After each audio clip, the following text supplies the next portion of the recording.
The rain drummed against my study window that October evening in Portland, a rhythm I'd known for 40 years in this house. I sat at my desk, sorting through the day's mail, when my hands froze mid-motion. The envelope from Pacific Trust Bank looked wrong. The adhesive on the back flap had been steamed open and resealed, amateur work, leaving a faint water stain. After 30 years as a CPA, I knew what carefully hidden mistakes looked like. This was one of them. Before we continue, I need to ask you to hit that subscribe button. What I'm about to tell you is something I never thought would happen to me, but it did. And if you've ever felt that cold suspicion about someone you love, you'll understand why I did what comes next. I pulled out my letter opener, slid it under the flap that had already been violated once before. Inside, a notice about a reverse mortgage application on my property. My property. The Craftsman home my late wife Emma and I had bought in 1985, raised our daughter Sarah in, celebrated every holiday in. Someone had applied for a loan against it, forging my signature on preliminary documents. The bank was requesting verification. My chest tightened, but my mind stayed clear. 30 years of tracking financial fraud for corporate clients had taught me one thing: follow the money. Always follow the money. I stood slowly, walked through my house with fresh eyes. Sarah and Marcus had been living here for 6 months, ever since Marcus lost his software startup in a bad investment. They'd needed a place to land. I'd needed the company, or so I thought. Now I moved through rooms like a forensic accountant, examining books, looking for discrepancies. The liquor cabinet in the den. I kept a bottle of single malt there, marked the level with a pencil line on the label, a habit from college roommate days. The line was 2 inches lower than yesterday.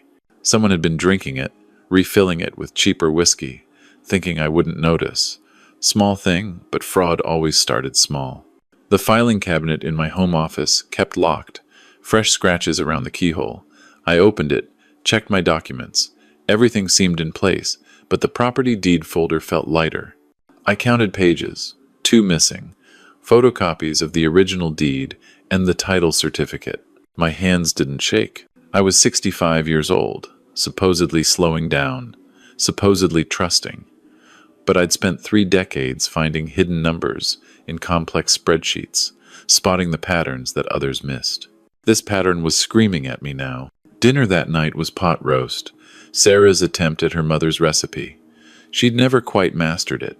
Marcus sat across from me, scrolling his phone, barely present. Sarah cleared her throat. "Dad, we've been thinking. You're getting older. This house is a lot to maintain alone." I cut my meat with careful precision, chewing slowly. "I'm 65, not 90. "Of course," Marcus interjected, not looking up from his screen. "Sarah just means, maybe it's time to think about downsizing, liquidating some assets. You know, smart financial planning. Liquidating." The word hung in the air like a threat dressed as advice. "Have you thought about updating your will?" Sarah asked, too casually. "Just to make sure everything's organized." I set down my fork, looked at my daughter, really looked at her. She couldn't hold my gaze. Her eyes slid to Marcus, then to her plate. A tell. Everyone has one. "Why do you ask?" "No reason, just being practical." Marcus leaned forward, smiled that venture capitalist smile that probably worked on investors. "Robert, you're sitting on nearly $1 million in home equity. That money could be working for you. We could help you set up better investments. Maybe look into some senior living options with actual care." Senior living. Code for getting me out of my own house. I took a sip of water, buying time to study them. Marcus's left knee bounced under the table, nervous energy. Sarah twisted her napkin, avoiding eye contact. They'd rehearsed this conversation. "I'll think about it," I said, returning to my dinner. The rest of the meal crawled past. I watched their reflection in the darkened window behind them as they exchanged glances, Marcus touching Sarah's hand under the table, a gesture of reassurance or conspiracy. That night I couldn't sleep. I lay in bed, staring at the ceiling fan's slow rotation, my mind assembling data points into a pattern I didn't want to see. My daughter. My own daughter. The girl I'd taught to ride a bike, put through college, walked down the aisle 3 years ago to this man who was now, apparently, teaching her how to steal from her father. I was up before dawn. The house was silent. I moved through it like an auditor on a surprise inspection, checking for evidence I'd missed. The medicine cabinet in the guest bathroom they used. Behind Sarah's moisturizer, I found a bottle of sleeping pills. Not prescribed to her. Prescribed to me. A prescription I'd never filled. My hands trembled as I photographed the bottle with my phone. Then I forced them steady. No room for emotion now. Only documentation. In Marcus's briefcase, left carelessly in the hall closet, I found what I needed. Photocopies of my documents. A business card for Jerome Hawkins, Senior Financial Solutions. A handwritten note in Marcus's writing. RM, ready by No 15. Application approved. Just need signature. J.H. November 15th. 2 weeks away. I photographed everything, replaced it exactly as found, returned to my study. The machinery of my counter-investigation clicked into place with the precision I'd once used to unravel embezzlement schemes for Fortune 500 companies. By the time the sun rose over Portland's autumn trees, casting orange light through my study window, I knew exactly what I was going to do. They wanted me gone, thought I was just a tired old man who wouldn't notice his life being dismantled. Fine, I'd disappear, but not the way they hoped. 2 days of careful planning. 2 days of playing the oblivious retiree while making preparations. Now, sitting at breakfast with Sarah and Marcus, I was ready. I've been thinking about what you said. I buttered my toast slowly, deliberately, about downsizing. You're right. This house is too much for me alone. Marcus's coffee cup paused halfway to his mouth. Really? I'm going to take a trip. Clear my head.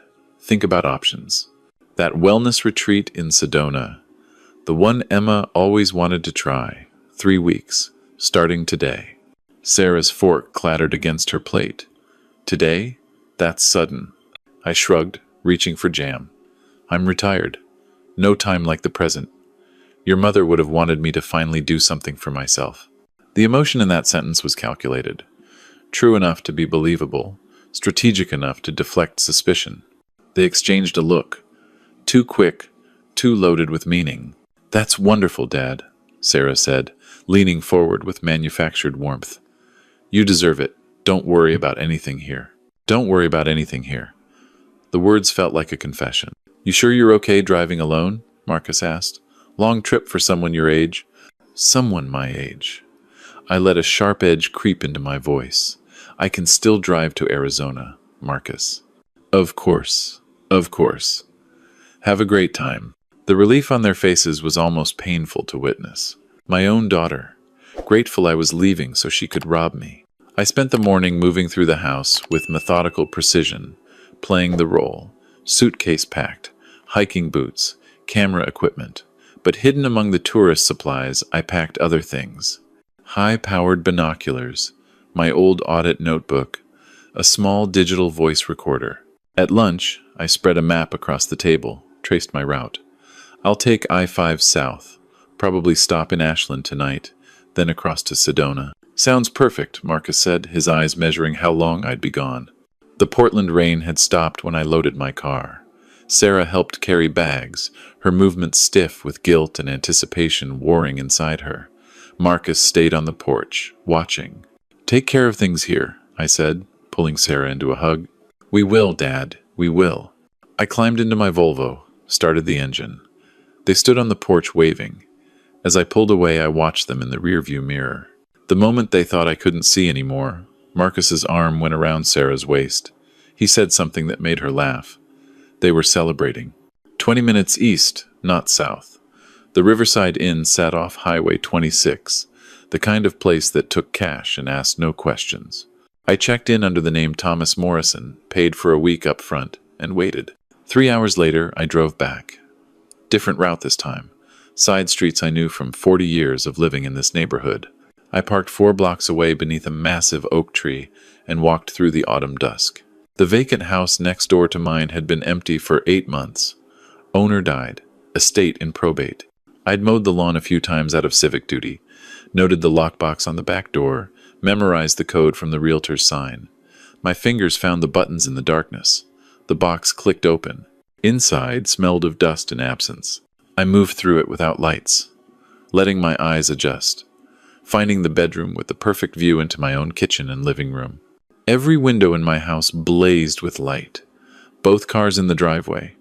I set up my camping chair, unfolded it with a soft whisper, pulled out the binoculars, and there they were.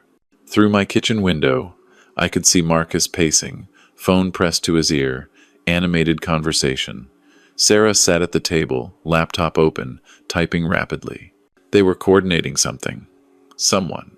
I wasn't the target anymore. I was the hunter now. 4 days of watching. Coffee cups lined the windowsill. Granola bar wrappers in a bag by the door. My back ached. My eyes burned. But my mind stayed sharp, documenting every visitor, every movement, every pattern. Then, on the fourth night, I heard footsteps on the porch of the vacant house. I turned, hand shooting toward my phone, and froze. A young man stood in the doorway, backlit by the street lamp. Late 20s, hoodie, laptop bag over his shoulder. But his face showed no surprise, just calm recognition. "Mr. Mitchell, I'm Alex Chen, your neighbor from down the street." My throat tightened. "What are you doing here?" He stepped inside, closed the door. "Same thing you are, discovering the truth." He pulled out his phone, showed me something. A video feed, multiple camera angles of my house. "I'm a security software engineer. When I saw you sneaking around, I figured something was up, so I installed some hidden cameras while they were out. Thought you might want to see what I've been recording." I stared at this stranger who'd just become my ally. "You've been watching my house?" "For 3 days. Your daughter and her husband are planning something bad, Mr. Mitchell.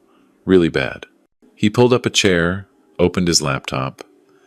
"I grew up next door. My grandmother was scammed by her caretaker before she died. I couldn't prove it then. I'm not going to let it happen to someone else."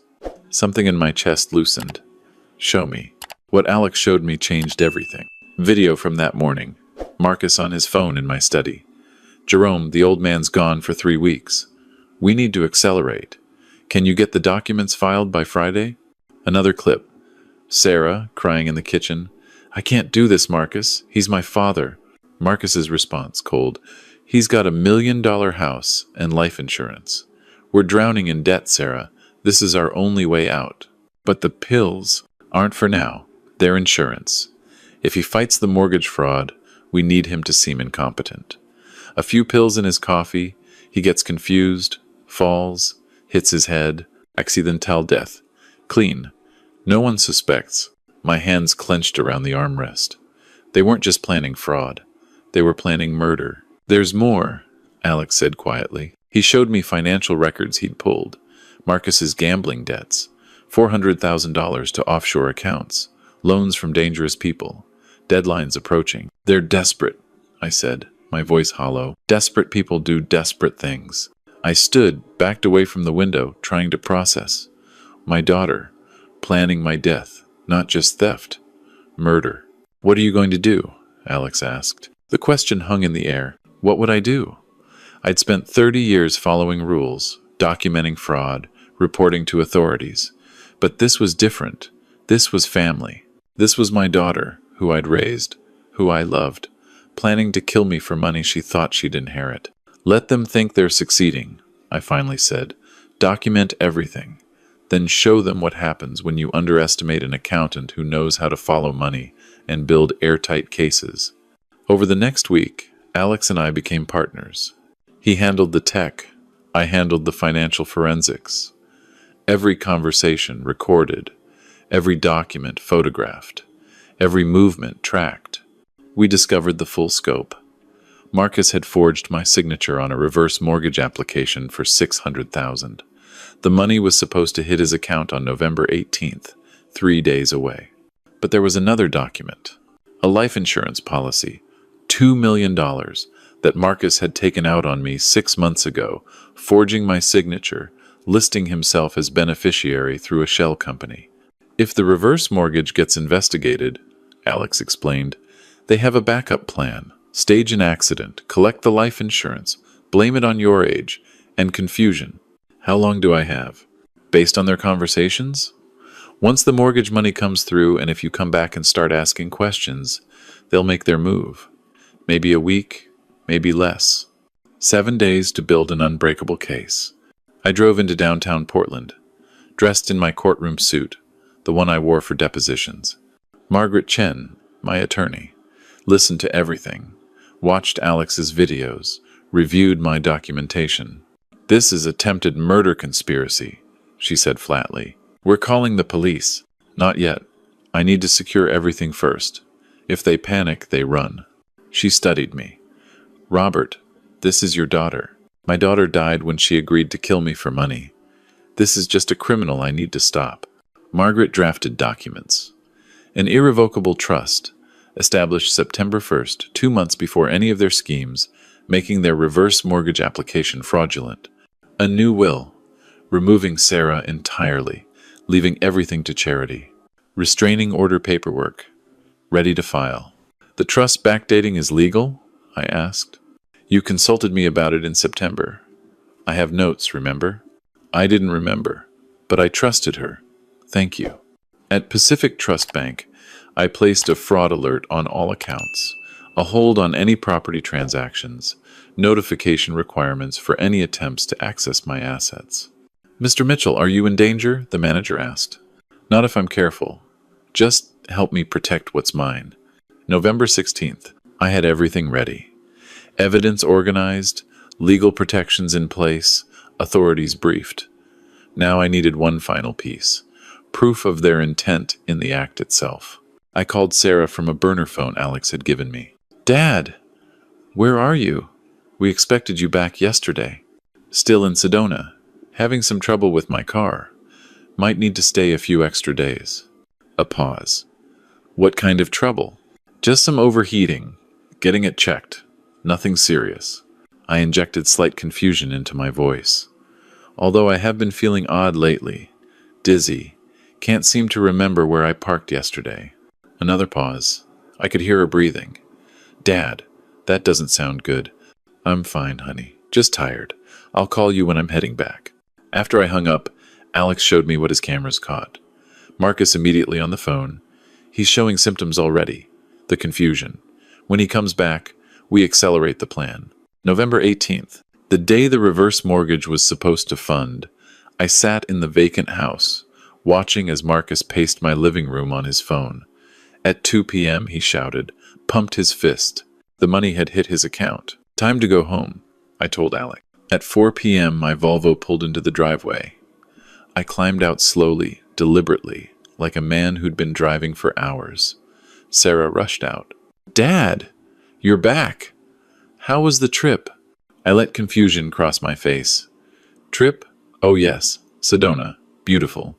Although," I touched my temple, "I can't quite remember all of it. Strange." Marcus appeared behind her, his face carefully concerned. "Come inside, Robert. You look exhausted." They led me in like I was fragile. I shuffled, played the part. In my study, I accidentally knocked over a folder, bent to pick it up, made a show of struggling to stand. "Dad, you okay?" Sarah's concern seemed genuine. Fine, just stiff. Long drive." I looked around my study, like seeing it for the first time. "Did you move things?" "Everything looks different." "Nothing's moved, Dad. Maybe you should lie down." "Maybe you're right." That night, I heard them through the walls, Alex's cameras catching every word. "He's worse than we thought," Marcus said. "The confusion is perfect. When we file for guardianship, we'll have medical documentation." "I don't like this," Sarah whispered. "Maybe we should just..." "Just what?" "We're 600,000 in with his money. The insurance policy is active. We're pot committed, Sarah. No turning back now." "When?" "Tomorrow night. I'll put the pills in his evening coffee. Just enough to make him disoriented. He'll fall. Hit his head. Call 911. Natural causes." 65-year-old man. Confusion. Accident. Clean. I lay in my bed, listening to my daughter and her husband plan my murder, and felt nothing but cold clarity. Tomorrow. They'd make their move tomorrow. Perfect. November 19th. I dressed slowly, deliberately, played the confused elderly man at breakfast, knocked over my juice, apologized profusely, couldn't remember where I'd put my reading glasses that were on my head. "Dad, I really think we should get you to a doctor," Sarah said. No, I'm fine. Just tired. At 7 p.m., Marcus made coffee. I watched him from the hall, saw him pull out a small bottle, tap pills into one of the cups, stir carefully. He carried it to the living room where I sat, pretending to doze in my chair. "Robert, here's your coffee. Careful, it's hot." I took it with shaking hands, lifted it to my lips, pretended to sip. "Thank you, Marcus. You're very kind." "Of course. Family takes care of family." I watched him over the rim of the cup. He watched me with the patience of someone waiting for drugs to take effect. I set the cup down on the side table, standing slowly. "I need to use the restroom." "Excuse me." In the bathroom, I poured the coffee down the sink, rinsed the cup, refilled it with plain water. When I returned, Marcus was checking his watch. "Feeling okay, Robert?" "Little dizzy, actually. Maybe I'll turn in early." "Good idea. Let me help you upstairs." He was positioning me near the stairs. The plan was becoming clear. Drug-induced confusion, a fall down the stairs, a fatal head injury. Clean, accidental. I stumbled deliberately, grabbed the banister. Whoa, room spinning. Easy. Here, let me. The doorbell rang. Marcus froze. So did I. Sarah answered it. Through the hallway, I could see 2 Portland police officers, Margaret Chen, and behind them, Alex holding his laptop. "Sarah Mitchell?" the lead officer asked. "Yes? I'm Detective Morrison. We have a warrant for you and Marcus Hart's arrest for conspiracy to commit fraud and attempted murder." The color drained from her face. "What?" "I don't." "Dad?" She looked past the officers at me, standing steadier now, the confusion gone from my eyes. "You tried to kill me, Sarah. For money. Your mother would be ashamed." Marcus bolted for the back door. Alex had anticipated it. More officers waited there. He was caught in seconds, face down on my kitchen floor, hands cuffed behind his back. In the living room, as they read Sarah her rights, she looked at me with tears streaming down her face. "Dad, please." "I didn't want to. Marcus made me. We were drowning in debt. I didn't know what else to do." I pulled out my phone, played the recording from last night. Her voice clear. "When?" Marcus's voice. "Tomorrow night." Her voice again. "And you're sure it'll look like an accident?" I stopped the playback. "You knew.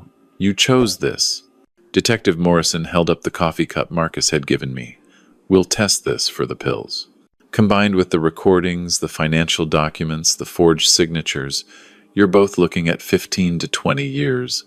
As they led them out in handcuffs, Sarah tried one more time. "Dad, I'm sorry. Please." I stood in my doorway, watching my daughter put into a police car. I spent 30 years following money trails and finding fraud. You thought I wouldn't notice mine being stolen? You thought I wouldn't fight back? The cars pulled away, red and blue lights disappearing into the Portland rain that had started again. Alex stood beside me on the porch. "You okay, Mr. Mitchell?" "No, but I will be." Margaret appeared with paperwork. Restraining orders filed, assets secured. They can't touch anything now. 3 weeks later, I sat in a courtroom, watching the arraignment. Sarah pled guilty to fraud, conspiracy, and attempted murder. Marcus fought it until Alex's videos were played, then crumbled. They both got 12 years, eligible for parole in 8. As I walked out of the courthouse, I passed the Victim Services Office, a poster on the wall. Elder financial abuse, know the signs. I stopped, read it.